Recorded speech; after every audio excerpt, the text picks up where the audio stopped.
That after 14 years, the U.S. beef hits a Chinese market. The trade deal is an exciting opportunity for agriculture. So keeping the issues that obviously feels benefit or put the White House in a good light and not commenting on this other stuff, which is probably a productive way to use those tweets. Now to this. Do you think this is treason?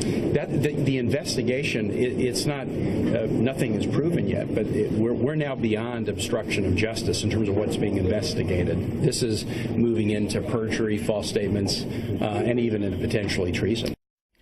Potentially treason. Well, the senator dialing that back, Tim Kaine wants Republicans to work with Democrats on fixing Obamacare, and again, trying to step back from the treason thing.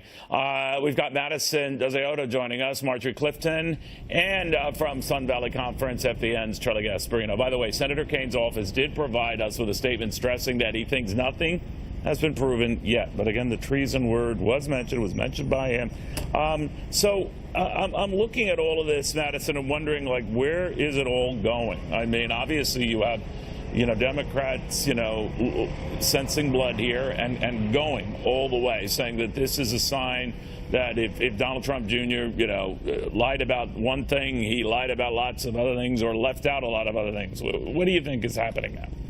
Right. So I think when we look specifically at the accusation of potentially Donald Trump Jr.'s actions rising to be treason, all we have to do is look at the relevant statute here, which is 18 U.S.C. 2381, and his actions would not fall under that statute. What the statute says is that for something to be treason, you require that someone with allegiance to the United States either levies war against the United States or aids the enemy.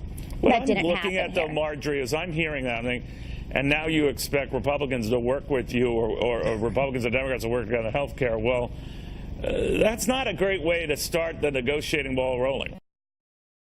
Well, I think party politics aren't exactly what they were in the past, because you're seeing a lot of divide within the Republican Party and also within the Democratic Party on a lot of different issues. Healthcare obviously being one of them. You had a very small elite group of Republicans who were working on the early iterations of what would be the proposed new policy. And so there were a lot of Republicans that were largely left out of that as well. It didn't create that, breeding ground for everyone to sit and work together and talk together. And, look, absolutely. Does everyone want the parties to work together? They do. The realities that are poisonous both in the Republican and Democratic Party is that no one's working together. And yes, this Russia situation has created further divide and further skepticism, but Republicans as well within the party. And I think it's really sad on both the fronts of the health care bill and this issue with Russia. I don't see there being much prospect for cooperation in either event. But Charlie Gasparino, I'm just wondering whether it's a poisoned atmosphere this summer as the demand for hearings. Of course, Democrats are in the minority in both chambers, but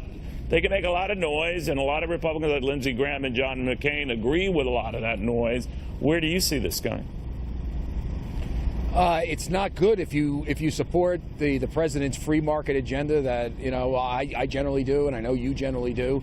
We believe in lower taxes. We believe in less regulation. We believe in a fix to the health care crisis that we have now, caused by a progressive redo of the old system, making a bad system worse. That's what Obamacare did. And here's the thing: when you have this sort of poisonous atmosphere, which the president partakes in.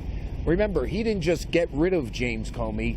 He called him crazy or something. Right. I can't even remember the exact words.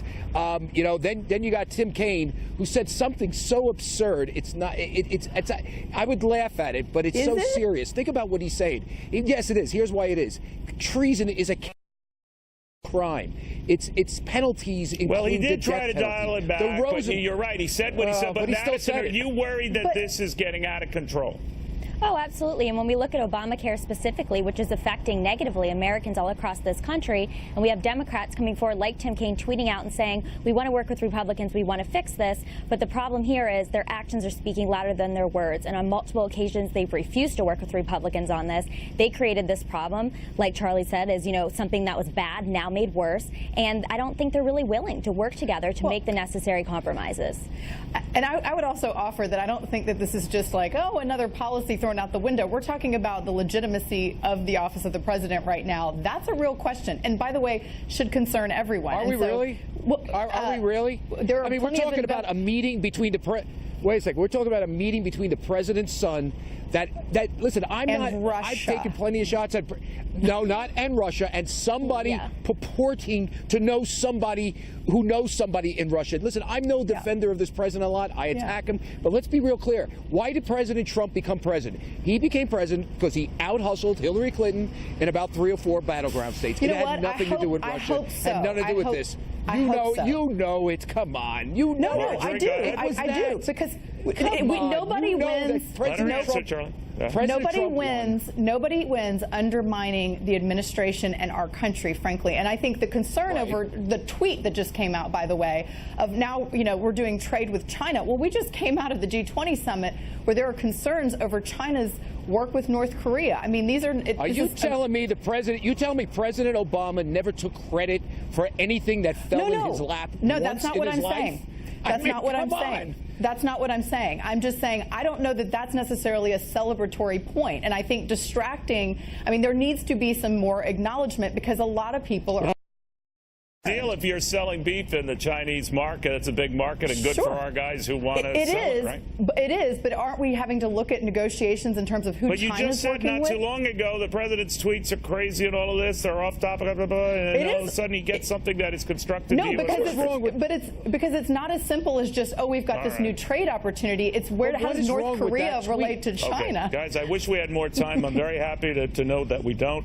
But seriously, you're all very, very good. Even you, Charlie. You're welcome, Neil. We're just here to help. Thanks again, guys. In the meantime, Vice President Mike Pence is getting ready to speak on a big healthcare issue in Lexington, Kentucky. A lot of people paying a little bit more attention to him these days. I wonder why that is. After this. Here is something big banks don't want you to know about your